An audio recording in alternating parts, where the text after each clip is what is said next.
আসসালামু আলাইকুম। আজকে চলে গিয়েছিলাম আমার ইউনিভার্সিটিতে। ভিতরে গিয়েই দেখা হলো আমাদের ভার্সিটির একজন সদস্য, খুবই পপুলার এই বিড়ালটার সাথে। তারপর আমি আর আমার ফ্রেন্ড মিলে চলে গেলাম বনমায়াতে। সেখানে স্টার্টআপ মার্কেট চলছিল।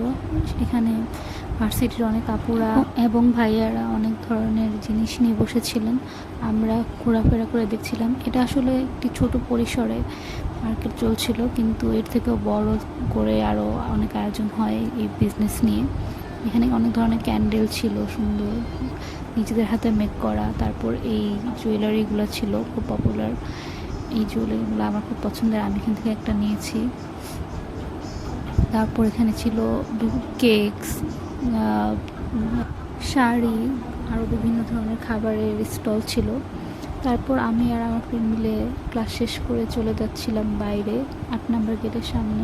ওখানে আজকে আমরা নতুন এক মামার কাছ থেকে ফুচকা খেলাম। আর 50 টাকা অনুযায়ী ফুচকাটা খুবই মজা ছিল। আর এই পিঠাগুলো আমার ফ্রেন্ড আমার জন্য এনেছিল, এগুলা অবশ্যই অবশ্যই এনজয় করছিলাম।